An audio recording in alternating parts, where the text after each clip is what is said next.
Hey, well, welcome everybody to our November ONHoppenings. For those who have not joined us before for these bi-monthly webinars, my name is Evan Elford. I'm the new crop development specialist with OMAFRA, which includes working on production systems of hops. And Melanie Filitas is here as well, who works on pest management of hops. So we like to try to keep these webinars fairly informal and promote discussion. Up until now, all of the webinars that we've had this season have been focused on kind of in-season type activities and giving overview or information on those activities related to production and pest management. But today, for the rest of the winter, webinars, we thought it would be really neat to bring in some external guest speakers to talk about whether it's new research or new production or pest management type topics in hops through the winter, to do a little bit more high-level education for all of us. So today, we're really happy to have with us Dr. Jason McCallum of the Agriculture and Agri-Food Canada Charlottetown Research and Development Centre. This is our agenda for today, which is a very short agenda, or limited agenda compared to what we normally talk about. But basically the first couple of minutes here, we're going to give a quick overview of Jason and his work. And we will pass it over to him for about 45 minutes today to talk about his work on new hop cultivar development. We have budgeted in some time for Q&A at the end, and we will try to conclude everything by 1 o'clock. If Jason has said if you have any pressing questions during his presentation, then please feel free to ask those questions or put them in the chat. Both Melanie and I will be monitoring the chat, so we can bring up those questions. And Melanie is going to be recording this session today, so if you don't want your video or any questions verbally asked, then please just put them in the chat and turn off your video, and we will make sure your questions get asked.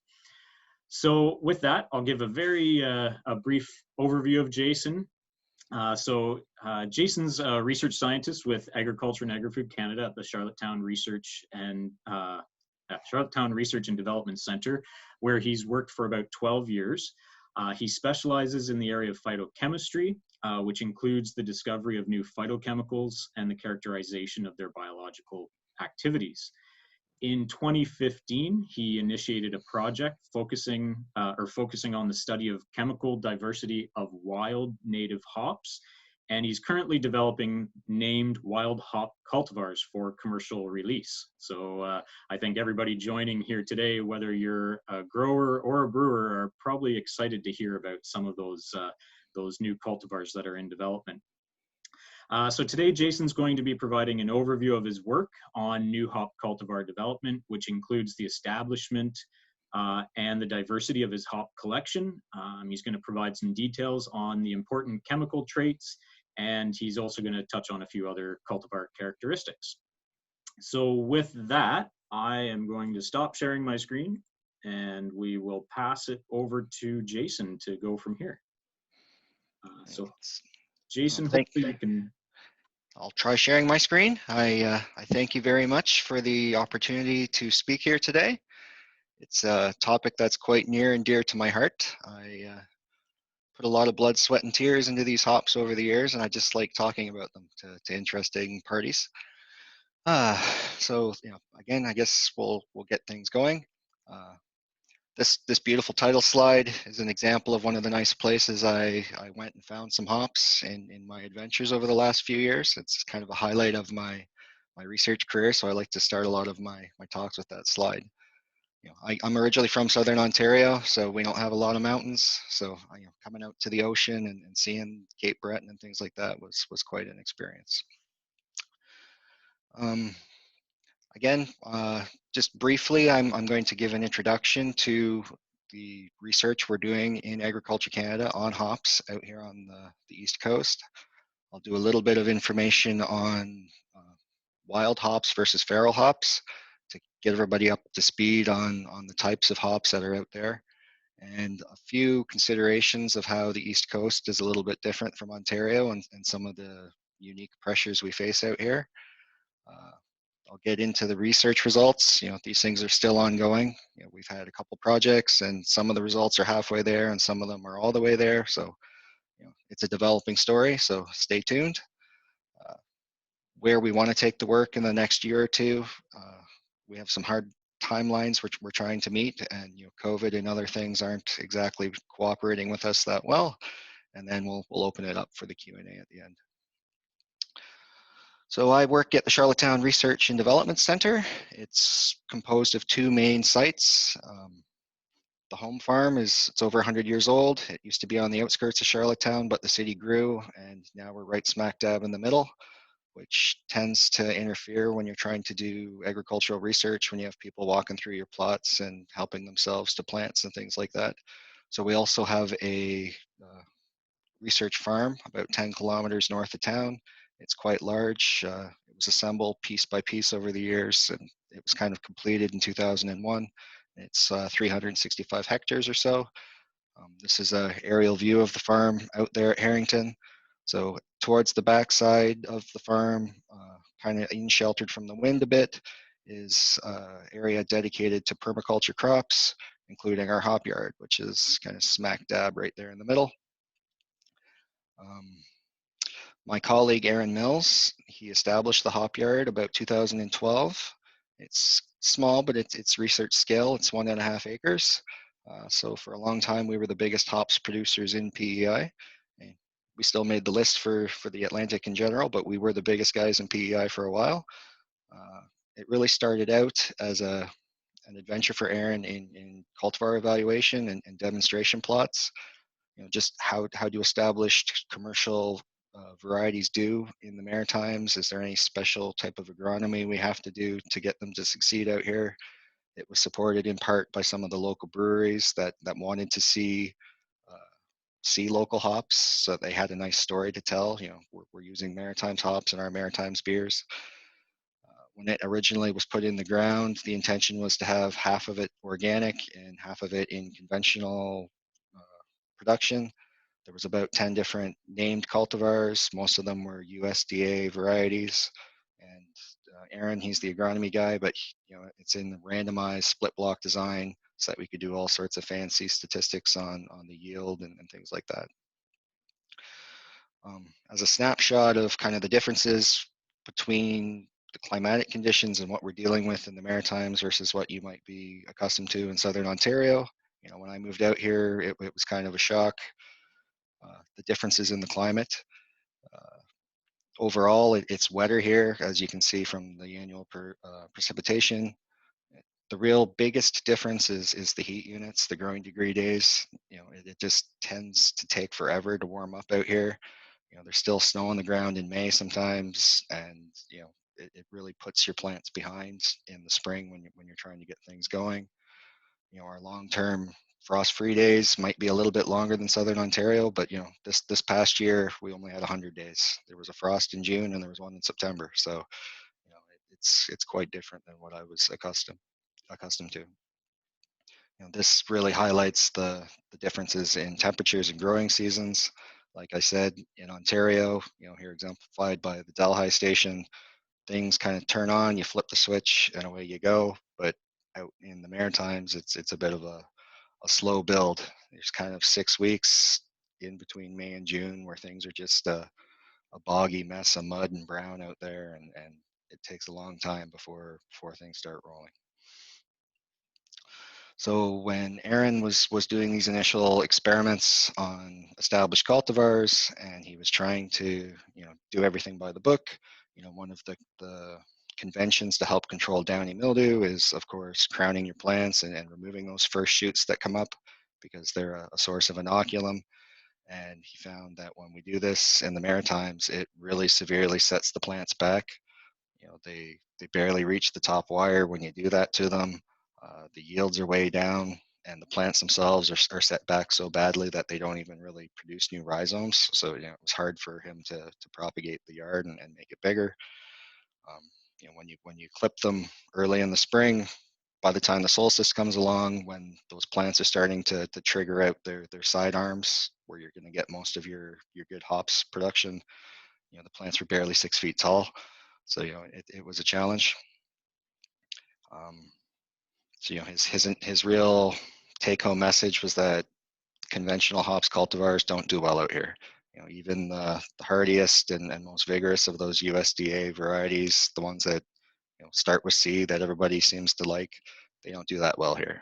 People are struggling to hit even a ton per acre. The alpha acids are all over the place. Sometimes the levels are too high for what the brewers are expecting. Sometimes they're too low. And there's always problems with downy mildew, even in the ones that are supposed to be resistant. He found that the essential oils, which have a very large impact on the flavor of the hops, terroir, growing them out here in the Maritimes, it has a very distinct effect on the hops. So Cascade from Washington State isn't the same as Cascade from PEI. They taste different. Even though it's wet and cold out here and the dews are so strong, it looks like it rains every morning, you still need to irrigate them. And without supplemental irrigation, they're not going to do well. Really, the organic story is dead in the water. It does not work. Don't try it. You're just kind of wasting your time. And we found out last fall that hurricanes are quite bad for hop yards. So here's a picture of the storm track. Hurricane Dorian was one of the strongest named storms in Atlantic hurricane history. When it hit Nova Scotia and PEI, it was still a Category 1 storm. So we lost about half the poles in the hop yard to it. The plants were all in full leaf. They hadn't been harvested yet. Just so much tension on the lines that poles snapped and the whole thing kind of ended up leaning sideways. So it's a real mess, and we're still dealing with the implications of that now. So, we would sit around at Aaron's place and talk about the hops project, and the basic conclusion was we need better cultivars. If we're going to make a go of this as an industry and help growers, we need to do something about cultivar selection. And again, this is probably something that's quite common to growers all across the country. Whenever I talk to them, we need some kind of unique niche product, something that has a unique story to tell, so that you can justify a higher price point to the breweries. If you're trying to sell them Cascade and it costs 3 times as much as they can buy the Cascade from somewhere else, well, it's not going to happen. But if you have some story and some special characteristic to your hop, they're interested. So Aaron and myself, we're both kind of avid outdoorsmen. We like hunting and fishing and foraging for plants and wild mushrooms and stuff. And we stumbled upon wild hops all the time, and we kind of thought to ourselves, well, these wild hops, they're growing out in the wild. They're doing fine. There's no human intervention. They're the biggest, most vigorous plants we've seen. If they're doing so well here, what is it about them? Is there something magical in their chemical makeup that gives them resistance? And can we use these things to help develop new varieties of named varieties for growers? So with that mindset, we applied to Agriculture Canada for some internal funding, and we've had 2 projects funded so far on studying these wild hops. So the first one lasted from 2015 until 2018, and it was really a blind survey of the region. We knew there was wild hops here. We knew there was feral hops, which are European derived that the settlers brought over, and some of them escaped cultivation, some of them were abandoned, and 100 years later, 200 years later, they're still growing in the hedgerows. So just go out, take a peek, and see what's out there, what's available. Look at their chemistry broadly. Is there special, unique traits about them? Are these plants really hardy?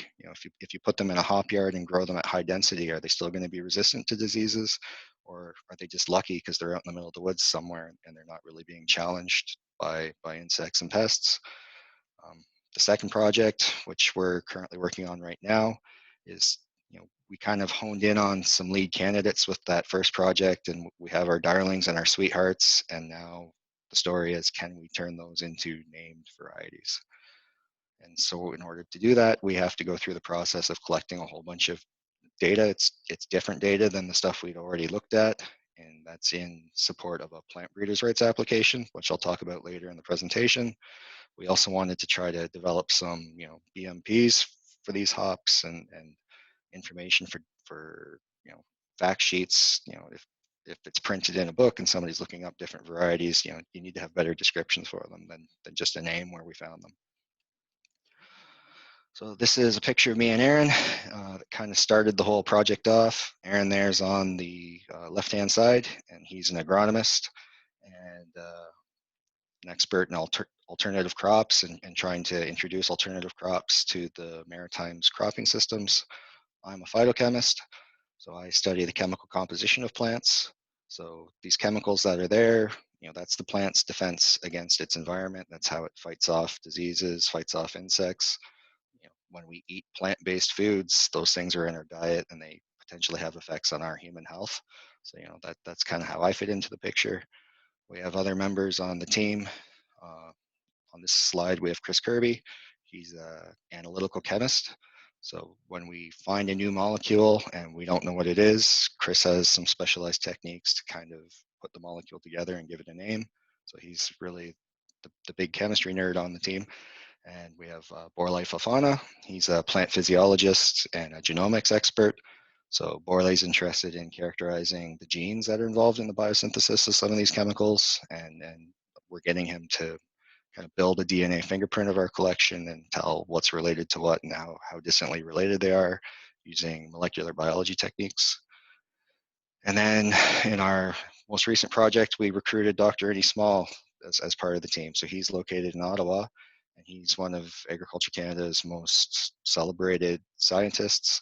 He basically wrote the book on hops and cannabis. He's a botanist. So here he is with the Governor General a few years ago. He won and was inducted into the Order of Canada. So, it's a great honor to work with Ernie.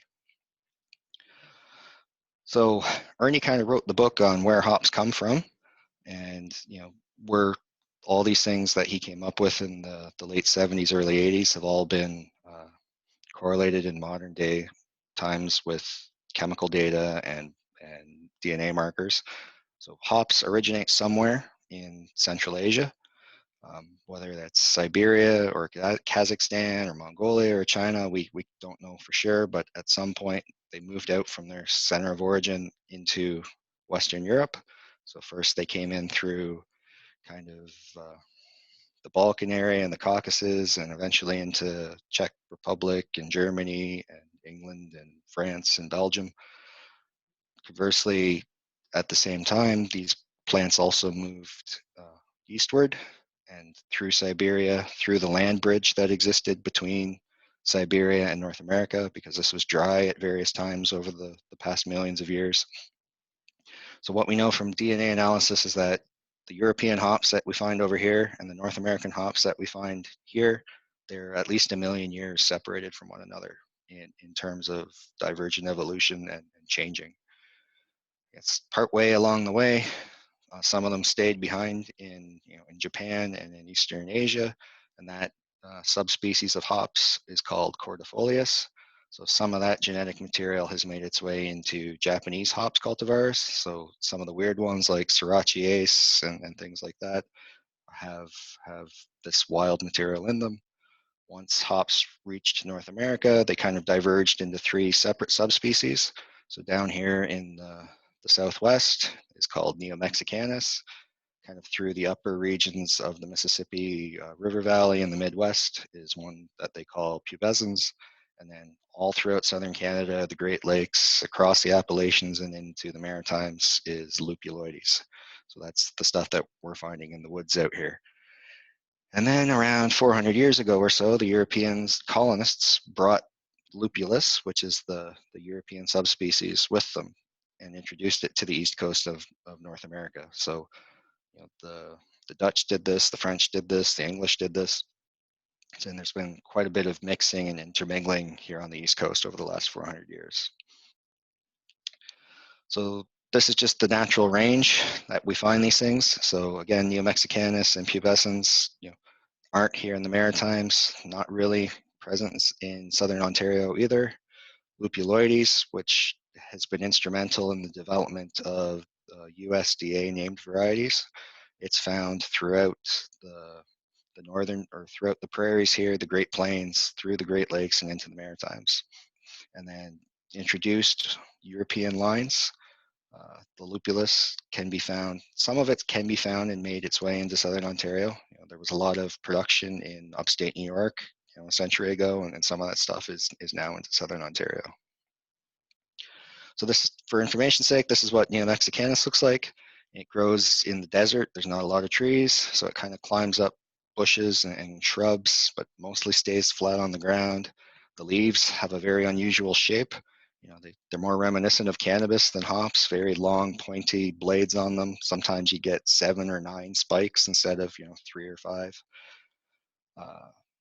People have been working on turning it into cultivars. They managed to get it to climb, and there's kind of a success story down there in the US that we're modeling ourselves after. So 3 gentlemen, Todd Bates, Steve Johnson, and Eric Dedmarais, they basically assembled a collection, 60 or 70 different wild accessions of Neo-Mexicanus. They took them to the brewers. They said, which ones do you think you can make good beer with? They whittled that list down to about 10 that they've given names to. So this is the most famous of them right now. It's called Medusa, and it has an unusual melon, apricot, and citrusy type flavor. So this is kind of an inspiration for us. Maybe we can do the same thing here in the East Coast. This is what pubescens looks like. It looks a lot more like the conventional European hops. I've never seen any of these with my own eyes. This is a picture from a botanical collection. It's really characterized by having long hairs all across the bottom of the leaf. So all hops have hairs on the mid ribs and things like that, but you usually have to use a microscope or a loupe to see them. But these ones are so pronounced that they gave it the name pubescens for being hairy. And then out on the East Coast, these are pictures from my collection. These are some of what Lupuloides, the wild hops, look like here, which we'll focus a lot more on later in the talk. For scale, the Maritimes is roughly the same size as Southern Ontario. So just keep that in mind. So the average, the area is almost identical. What's really different is the population density. Southern Ontario is great farmland. It's been cleared, big cities. The Maritimes, the climate's not so hospitable. The soils aren't so great. We have lots of forested land left. So the population's only about 1/6 the same. But really, something that has helped our research is kind of the beer culture that's out here in the East Coast. So, in Southern Ontario, yeah, there's a lot of craft breweries. Yeah, there might be a growing hops presence. These numbers are kind of hard to pin down. They fluctuate a lot year to year. But if you look at the East Coast, there's almost 5 times more breweries per capita than there is in Southern Ontario. And part of that is I guess the historical significance of beer to the immigrants that moved here, but it's also really intimately tied into the tourism industry, the tourism sector. Southern Ontario has vineyards, and that's a real big boom to agriculture and agritourism. Well, we don't grow grapes so well out here, but we can make beer. So we have kind of support from the industry that way, and seeing our research flourish. So into our results from our wild hops collections. So when we first got the funding, we really kind of looked at each other and said, okay, I know where there's 5 plants and you know where there's 5 plants, but we need more than that for our collection. We want the collection to be as large, as diverse as we can possibly get it to be. Cast your net wide and you'll find more stuff. So we, through our public relations branch, we put the call out through the media. So the CBC was really good with us. They plastered us all over the internet, all over the radio, all over the TV. We talked to some grower magazines. Same story. If you guys know of hops anywhere, give us a call. So we had our email addresses, our telephone numbers. And the first week, 5 or 10 people called. Then the next week, 100 people called. And then before long, we couldn't open our email inbox anymore. So we basically we were overloaded with citizen scientists engaging us. My grandpa's farm back in Cape Breton has this there, and all sorts of stories and all sorts of I guess real heartfelt engagement. People love hops, they love beer, they love that story. So we went out to the field. We had to organize our trips. It was difficult to organize them. There's a pretty big geographical area. Trying to book days away from all our other research projects, trying to maximize the number of places we could visit. So here's a few snapshots of places we found along the way. So, here's a Lupuloides wild native plant we found here in PEI. It grows quite close to our farm facility, actually, so we go out there for photo ops. But, this is a monster of a plant. It grows 30 feet tall anyway. Sometimes you find them along the edges of farmers' fields. The farmer didn't plant them, but he's got a fence there, and the hops just take advantage of the fence, and away they go. This one here, with the water in the background, it was, there was an island in the middle of that river from my title slide. That's why we were there. So we got in a little power boat, we went down the river, and there's this quarter-acre island in the middle of the river that's absolutely covered in hops. And no one ever lived there, nobody planted them, they're just there. This is one of my favorite plants. It's from New Brunswick. It's basically growing along a ditch. There's crushed rock down to keep the road from eroding away. There's no trees nearby. There's just some reeds and long grass, and this guy climbs all through it. This water that's here in the background, that's a tidal estuary. That's partly salt water. So this plant's growing at 2 feet above sea level. It gets splashed with salt all the time. Anytime there's a storm, hardy, vigorous, beautiful plant. The leaves on the Lupuloides can be quite distinctive. They're not as pointy as the Neo-Mexicanus leaves, but they definitely have a little bit more length to the leaf blades. The bines themselves often have this striping pattern on them, which we like to call the candy cane stripe. I'm sure it has a different name in some of the science journals, but candy cane stripe suits us fine. Sometimes you find them quite easily. You're driving down the road at 100 kilometers an hour and they're just growing up the guideline, and you slam on the brakes and you go back and take a sample. Sometimes they're in very, very overgrown riparian areas. You're out there in hip waders and knee-high rubber boots and stomping around the creeks to find them. I'm really taken aback by how healthy and vigorous these plants are. Some places you find them, like there's just hops everywhere, hundreds and hundreds of plants, all multiple crowns. They're surviving without any kind of human intervention whatsoever, and they're doing great. We found male plants, so I like to include this picture in some of my presentations. A lot of growers don't know what the male flowers look like because you don't want males in your hop yard. So they basically burst out these giant flowers.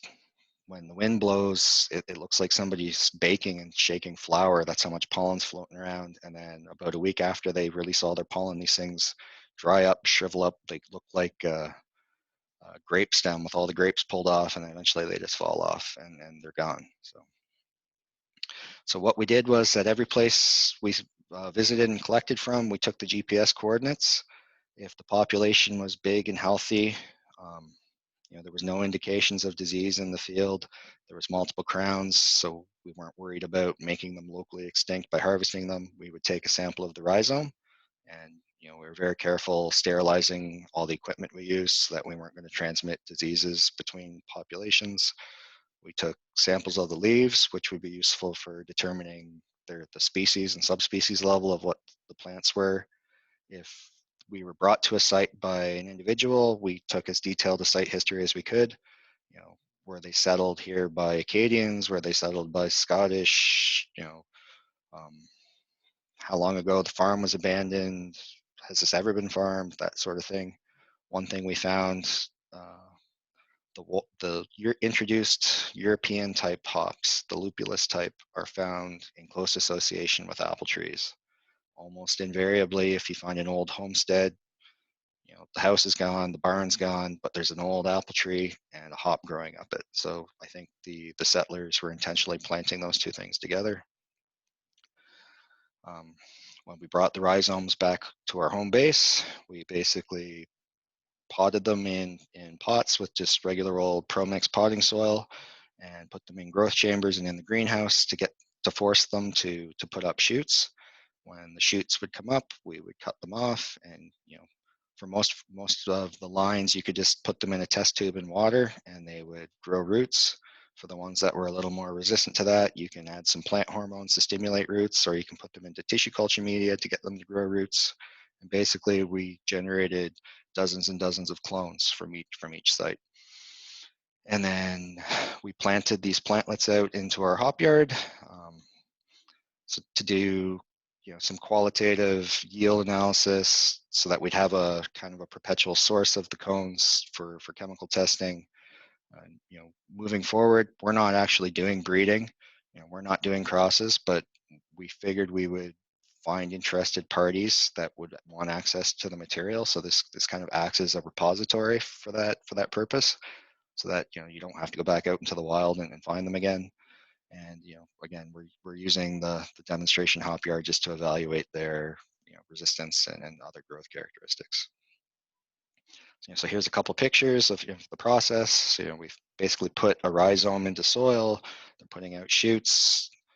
Here's some of the tissue culture methods. So these test tubes here, the stuff in the bottom, it's kind of got the consistency of Jello, but it has sugars in it and amino acids and all the other nutrients that plants need to grow. So if they're hard to start, you can put them in this stuff and get them to root.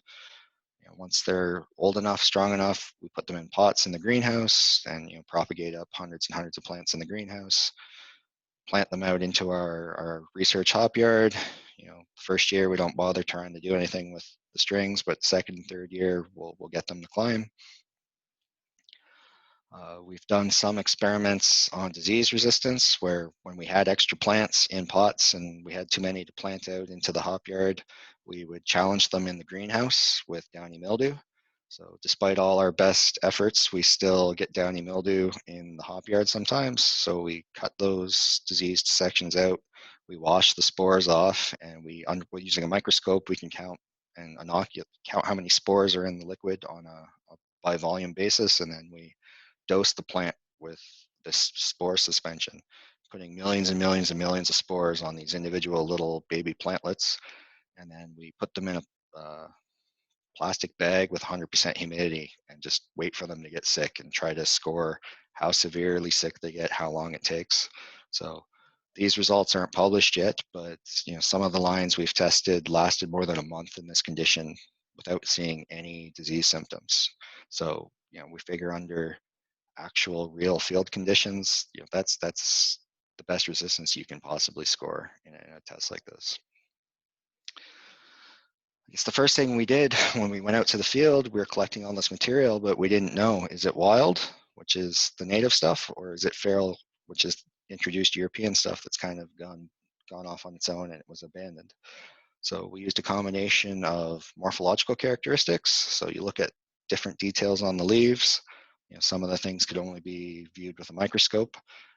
We also tied that to chemical characteristics and chemical markers. So the European hops produce one set of chemicals, and North American hops will produce a different set of chemicals. So you can extract those things out, do an analysis in the lab, and use that as a chemical fingerprint to identify what's wild and what's not wild.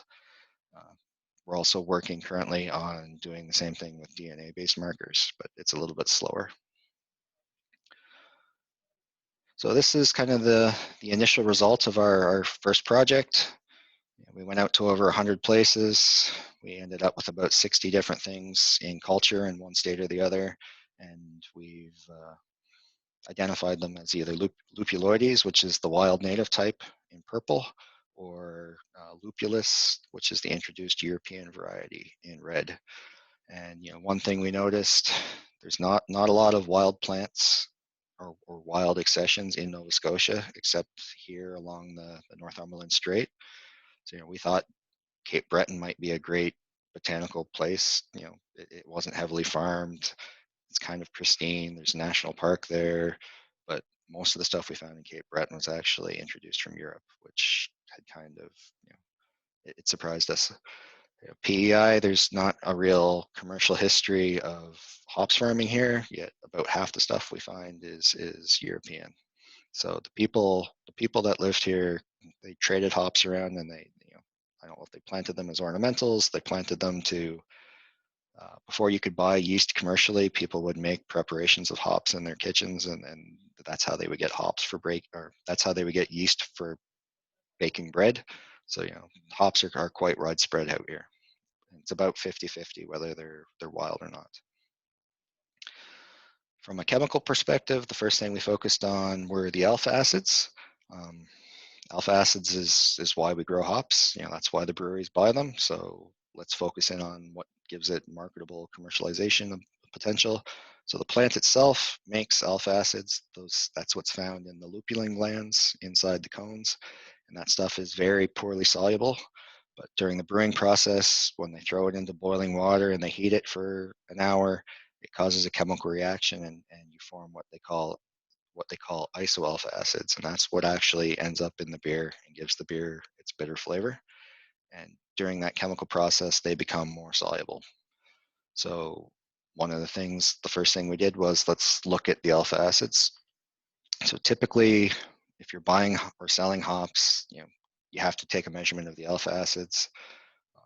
Most of the growers are probably paying some commercial lab outfit to do this. Some places will just report 5.6% alpha acid, 10% alpha acid, whatnot.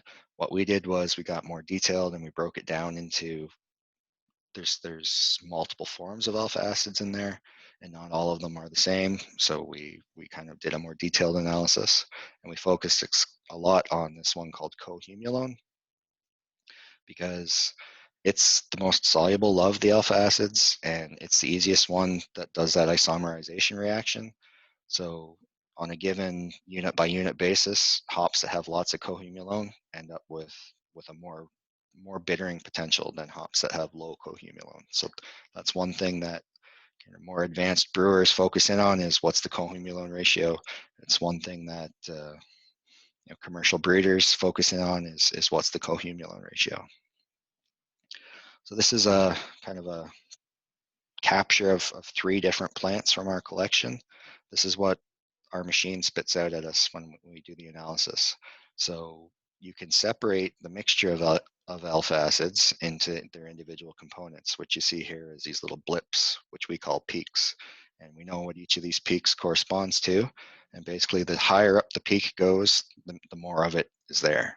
So everything is kind of normalized on the vertical scale. So when you see the peak go up, that means there's more of the stuff there. So there's good chemical diversity in our collection. This particular individual plant on the top, it has a very high cohumulone ratio, and it has a very high amount of alpha acids in general.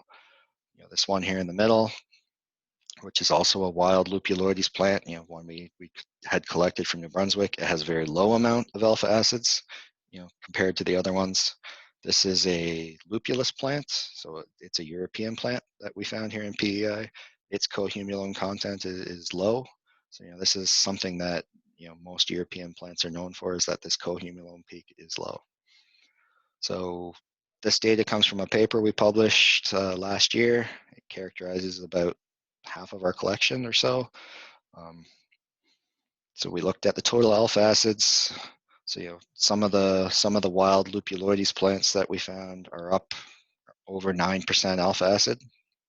So that's quite remarkable. Most wild plants that have been characterized in the western part of the country are down around 4 and 5%. Most European plants sit around 2%. So these things have high levels of alpha acids, even though they weren't bred that way. It's just kind of brought about by natural selection here in the East. Some of the European ones that we found, are down below 2% alpha acids. So that's more typical of what you would expect from European style hops. So, things that are coming out of Germany and the Czech Republic, a lot of them are, the noble hops are quite low in alpha acids. And, some of our European stuff is low there as well. So overall, if you just look at averages, the wild plants have much higher alpha levels than the feral European ones. if you look at that proportion of cohumulone, so which is important to kind of the bittering potential of the alpha acids that are there. Most of the wild plants are averaging somewhere around 0.4 in their ratio. So that's actually lower than what a lot of wild plants from Western North America have been reported at. A lot of the ones out west are up at like 0.5 or 0.6. So they're kind of intensely, harshly bitter, but ours are a little more mellow here in the Maritimes. And if you look at the cohumulone ratio in the European varieties, it's down around 0.2, 0.3, which is kind of the normal range for what is reported for European plants. So our wild Lupuloides hops that we're looking to turn into cultivars, they kind of have a moderately high alpha acid level. They have a moderately high cohumulone level, so you can definitely use these things as bittering hops. Some of the modern cultivars that have come out of breeding programs from the Pacific Northwest, they might be at 18% alpha acids. So ours, some of them are at 9 or 10%. So we're not up that high, but there's still definitely more than enough alphas there to use in bittering for brewing. The feral European lupulus type of hops that we've collected, they tend to have more alpha acids than their counterparts that are left back in Europe. So whether that's the result of natural selection out here, or maybe there's been a little bit of gene flow from the native material into the European stuff, we can't tell yet, but they still maintain their low cohumulone ratios, which could be important. Some brewers don't want things with a high cohumulone level. They just turn their nose up at it and say, nope, they're not going to use it. So, we think there could actually be some really interesting brewing applications for these guys. They're a little bit more bitter than the European ones, and they might add a little bit of edge to some of those classic recipes. Like, instead of using Satzer for a Pilsner, use one of ours, and it's just got a little bit extra bite on the edge there, and you could call it a Canadian style Pilsner or something like that. So there's potential there for experimenting with the brewing.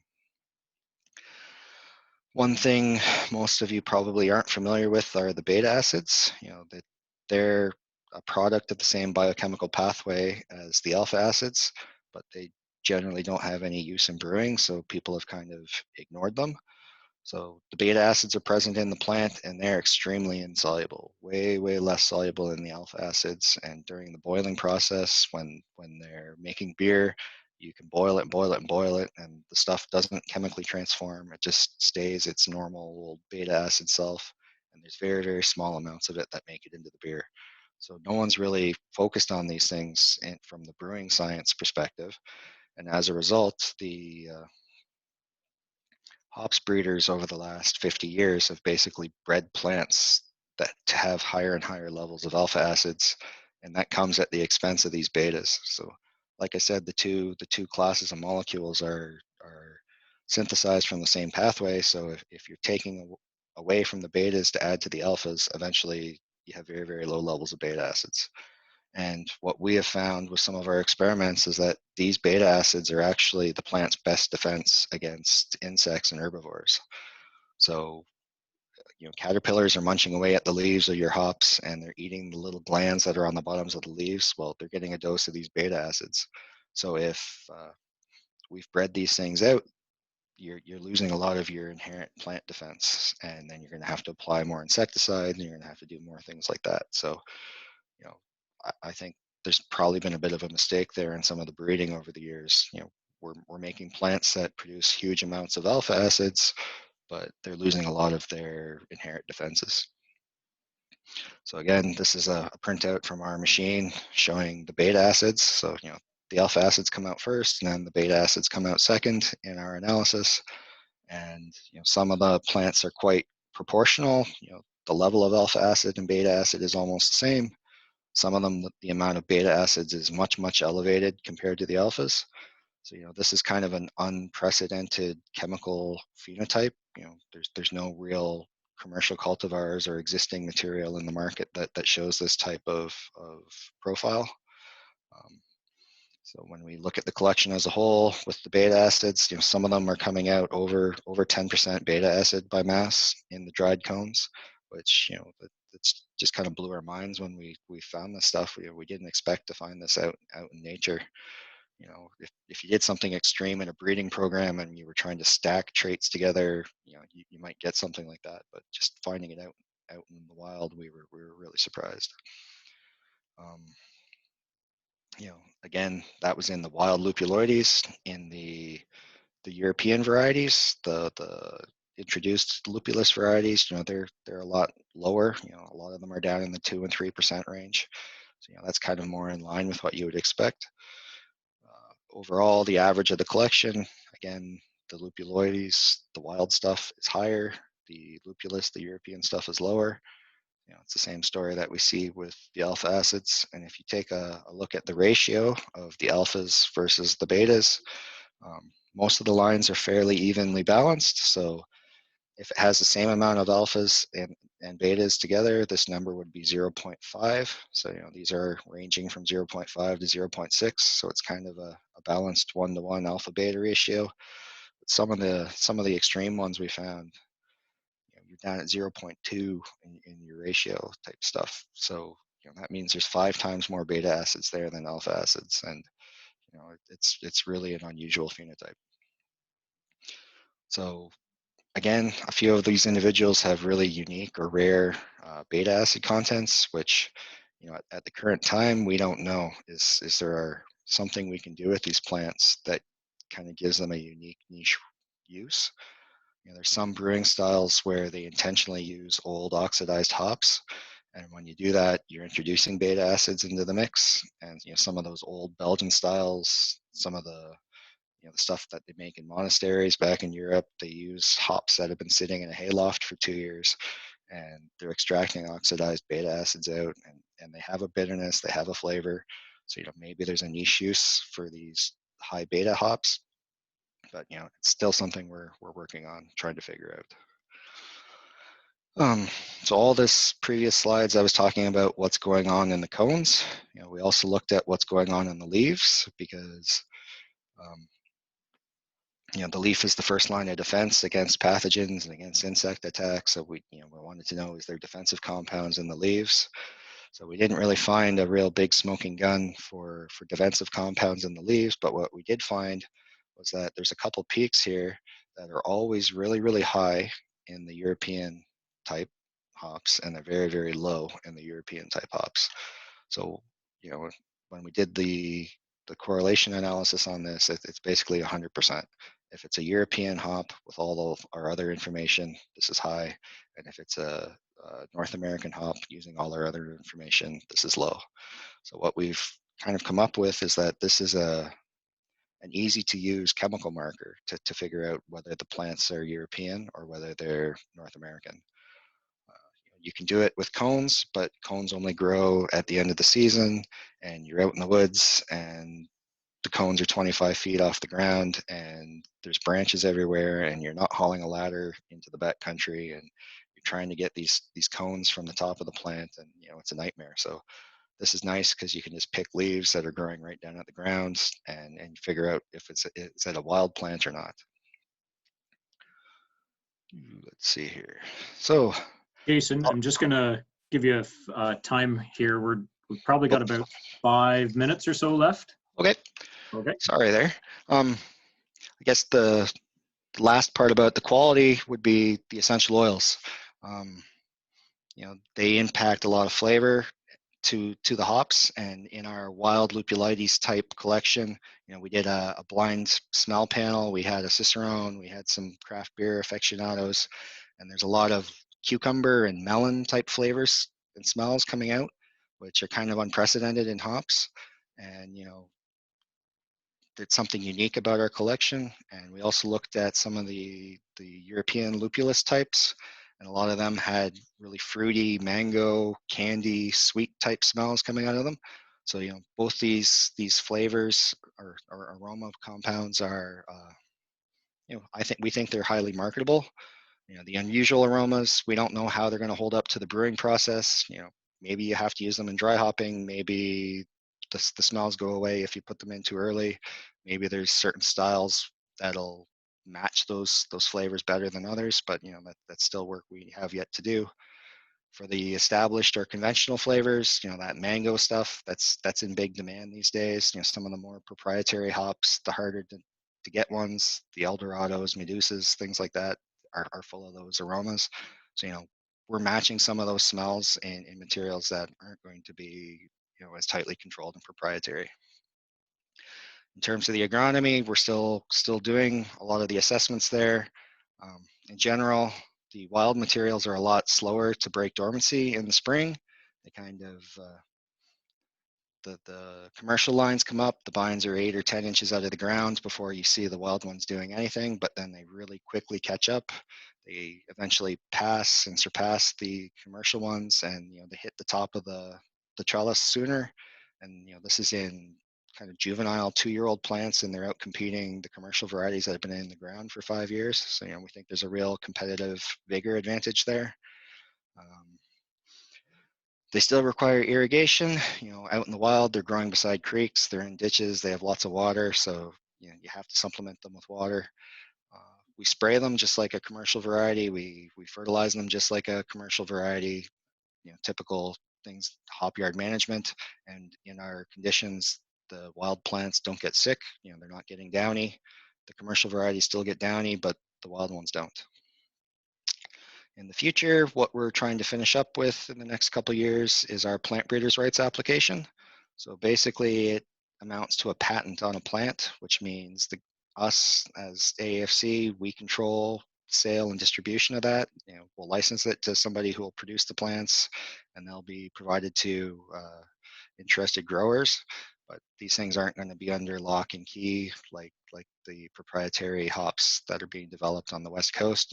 We're trying to make these things into public varieties so that they're as widely distributed as they can be. And because we own the intellectual property on it, big corporate interests can't come in and just hog them and monopolize them and keep them out of the marketplace. So to do that plant breeders' rights, we have to collect a bunch of kind of botanical type information. We focused it on disease resistance and chemical characteristics, but we now have to characterize how the plants grow.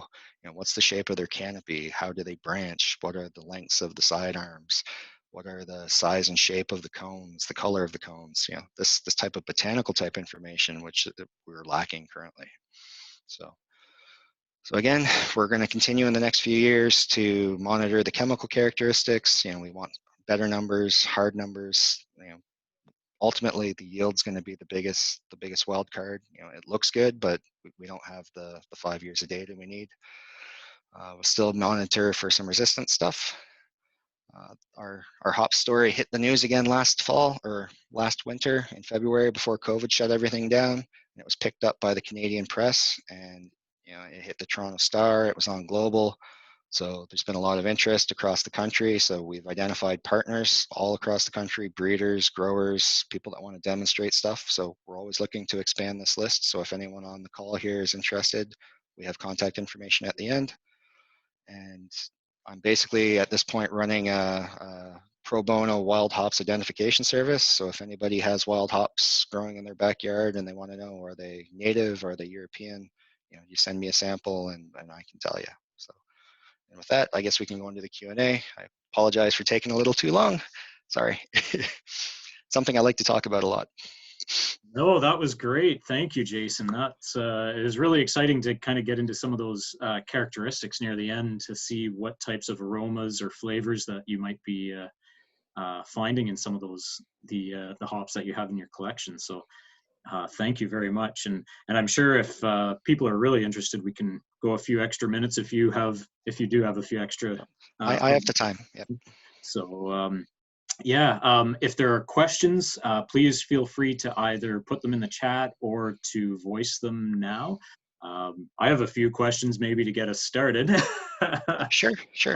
While others are maybe putting their questions together. But so have you done or do you plan to do any types of brewing trials with the hops that you see with potential in your collection? We certainly have talked about it a lot. Part of it is scaling up the batch. We don't want to just do it on a homebrew scale because that's not really reflective of what would happen. So in order to do a full scale batch, we need pounds and pounds of them.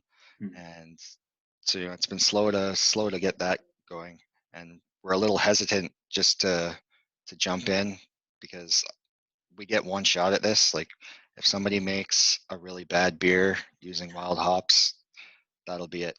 Like there's a couple commercial beers that are being produced here in the Maritimes where guys have used wild hops, and I don't like the quality of it. And it's not to say it's the hops' fault, because there's a whole bunch of kind of fly-by-night breweries out here. So we're cautiously moving in that direction. Um, I had a master student. He's just finishing up his degree, and he's also like a master brewer, and he owns a brewery now. So maybe he's a logical partner that we could work on this with. So. Great, cool. Another. Evan, I have a question. Sure. Jason, great talk, and Evan, Melanie, thank you both for being able to host Jason today. Jason, I'm a PhD candidate at the University of Minnesota, and I research wild hops. And I'm sure some of the folks here I know from various places. So your collection, you characterized using morphology and phytochemistry. I'm just wondering, with the small sample of individuals that you actually had to assess morphology and phytochemistry, if you feel as though your tests would be predictive, say, with other subspecies that weren't assessed during the timeline of these experiments. Yep. So that's one thing that's kind of kept me up at night at the start of this project, and that was one reason why we brought Ernie Small in. So we prepared botanical specimens from our hop yard and from some of the wild populations and sent them to him using his morphological characterization. And what we thought based upon chemistry was wild, he tells us, yes, it's wild. So it's kind of a internally self-consistent story. There's probably 5 or 6 published papers on the chemotaxonomy stuff. So, we're quite confident in that. Our latest finding with the leaf marker, that's the one that's a little bit up in the air with us, because we know it's working on the wild materials we're finding on this side of the Appalachian Mountains, but we haven't had access to the leaf material from wild stuff on the other side of the continent. So that one we're hoping still holds up, that marker, but for what's going on here in the Maritimes, we're quite confident that it's good. And I didn't have time today to get into the DNA markers, but there's a few microsatellite markers that are very, very predictive of individual subspecies or European versus North American. And we have a guy who's been working on that. So as a follow-up then, do you, given kind of the proximity of some of the Lupulus versus the Lupuloides collections, do you feel as though there has been gene flow? Especially, it appears as though there was some overlap in the alpha and beta phenotypes, and I presume that maybe there's also some possibility of overlap in the morphology of those characters as well. I'm wondering if you potentially have any admixed accessions. There's, out of the 60 that we have really good numbers for, there was kind of 3 or 4 that were really hard to put a label on, and I think they're naturally occurring, hybrids.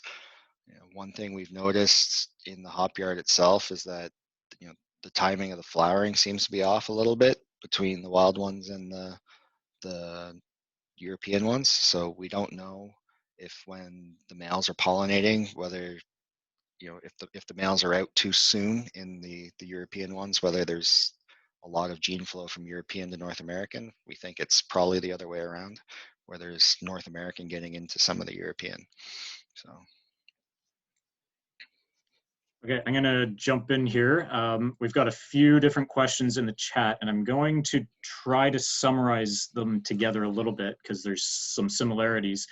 So your current project is funded till about 2023.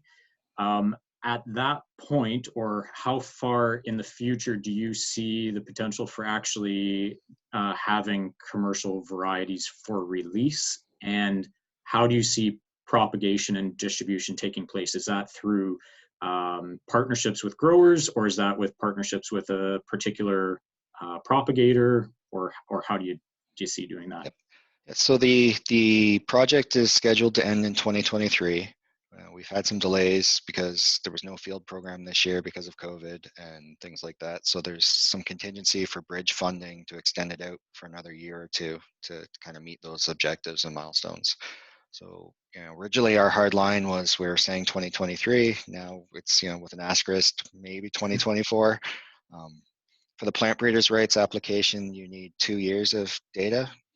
So, we're limited there. It's going to be at least 2 more field seasons. The way licensing generally works with the Government of Canada is we solicit bids, and this isn't through the science branch. This is through our Office of Intellectual Property and Commercialization. So I'm not 100% familiar with all their Sure. procedures, but basically there's a solicitation. People put in bids. We'll propagate plants, and we'll pay royalties of this to the Government of Canada. So we look at what their business plan is, what they're intending to do with it. We don't want to license this to a big commercial hop guy that just sits on the technology and doesn't release it because they're afraid of competition or things like that. So, it's kind of a made in Canada approach. We try to give preferential treatment to Canadian firms and Canadian companies first. The ones that aren't going to be protected under the plant breeders' rights, they're kind of going to be pre-commercial release things. That'll be a lot easier to share, kind of gentlemen's agreements type things. But the other stuff, we're still working out the details there. Sure. So right now we're working under the model that if there's growers that are interested in demonstrating them, we can provide them with plants as part of the agreement. They're not allowed to propagate the plants or give them to anybody else, but they're allowed to grow them in their hop yard. They're allowed to use the hops for whatever they want. So if they want to make pellets or dry them and sell them to breweries and test them at the breweries, they're fully free to do that. The model's kind of like apple trees. You send somebody a researched apple tree to try, and they're not allowed to sell the variety, but they're allowed to sell the fruit off of it. So Okay, great. Another question that came in here on our chat, are there any varieties that did not seem to take well in the commercial setting? So bringing them in from the wild or in from where you found them, and how did they perform? And maybe adding on to that, what do you do with the ones that don't perform well? Do you just exclude them from your program, or do you still?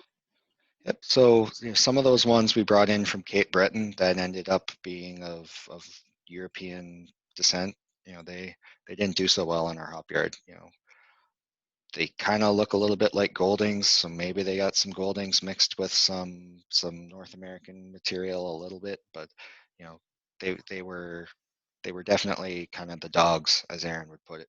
So as we bring more lines into the hop yard, we have to make room. So we're kind of tearing out the ones that are underperformers, and we still have them in our greenhouse and stuff, but we're tearing some of the bad ones out of the field. Another question is, I think this is in terms of if you were to provide material to growers to experiment with from your collection, are they allowed to grow them organically, or do you see them as, do they need to be produced under a certain system, or is the grower allowed to use whatever production system they choose? Yeah, I think people should be fully free to experiment. Like, one of the reasons we want to distribute the material is to kind of get multiple sites and multiple production systems. If we do it one way in PEI, but somebody does it differently in New Brunswick and somebody does it differently in Ontario, it kind of gives you a better idea of the potential of that line. And certainly there's going to be people that want to do it organically. So if they want to try, they can definitely try. Another question here from the chat is, how well have the varieties transplanted or performed in Ontario? And I guess that begs the question, have you had a chance to evaluate any of your material in other growing regions outside of the Maritimes? We haven't shipped it out yet. We were basically over the winter propagating up hundreds and hundreds of plants, and we were getting ready to ship them out. And then March 17th, everything shut down. And we got back into the labs and the greenhouses on September 28th. So it's kind of a lost opportunity. Yeah, that's put a bit of a difficult year for you for trying to ramp that up. In terms of all of the lines that you have looked at, how many do you think you're narrowing down? Like how many varieties would you expect to come out of your current collection? I think 5 is a reasonable number. You know, it might be down to 3, might be up at 8, but you know, I think 5 is a good number. Okay. It's kind of what we're aiming for. Just got a question here. To me, actually, if whether or not OMAFRA would ever take an interest in being a propagator, I'm guessing not as a propagator. Definitely, we could look at partnering for doing evaluation of the different varieties under Ontario growing conditions. But in terms of being an actual propagator, no, I don't think that's the ministry's place, the provincial ministry's place to do that. From anything that I'm aware of in other plant species. So hope that answers that question. All right, we are getting, we're almost 10 minutes past 1 now. So this has been very interesting, Jason, and we really appreciate you joining us here today. If there's any last questions, one just came up here. So if growers are interested in evaluating some of your material, do they contact you directly, or is there a different contact? Yep. Contact myself or Aaron. You know, we're on the second project. Aaron's technically the project lead because it's more agronomy focused, but you know, we've worked out kind of a template for how the intellectual property is shared and the material transfer agreements and stuff. So you know, it's a simple matter of providing contact information to us and going ahead with it. Awesome. Okay. And one last question here in the chat, again, more for OMAFRA here. Will some of the presentation be hosted? And we are recording today's presentation. We're hoping to experiment with trying to put it up on the blog for access for anybody to revisit it again, hopefully, or if they weren't able to join us today, then hopefully they'll be able to view it online. But we're going to have to play around with it because we haven't recorded one of these before, so we're going to try it out with our editing software and get it uploaded. With that, Jason, there are a number of thank yous going on in the chat right now. Hopefully you can see that. Lots of people are chiming in to say thanks for your presentation. They're excited to learn and to see what is going to be coming out of your work there. So hopefully we can stay in touch, and we wish you all the best with the coming growing season. Hopefully you don't have any other either environmental or pandemic issues. Yeah, and, it's been a 1-2 punch. Yeah. So, Evan and Jason, I do have one last question, very brief. Simply requires a yes or no answer on Jason's part. But with regards to the collection, do you simply have clones, or do you have seed accessions representing the various populations? We have clones right now. You know, we collected seeds, but you know, we played around with them, and germination's really bad. And we tried doing mutagenesis on the seeds, and you know, that's what we use the seeds for. But it's all clonal right now. Okay, so you have no remnant seed. Nothing that's probably viable. Like, it's easy enough. There's a few places we know where there's males and females in very close proximity, and you can literally harvest pounds of seed. But you know, at the current time, we're focusing on vegetative plants. Okay, thank you. Great. Okay, so with that, I think we're going to sign off. And again, for those who are left on the call here right now, please join me in thanking Jason for joining us today. And hopefully maybe in another year or two, we can have you back and give us an update of where things are at that point. That would be great. That would be great. We wish you the very best, Jason, and thank you again for joining us. And thanks to everybody else who joined us today as well. So I think with that, we'll say a good day and all the best. Thanks.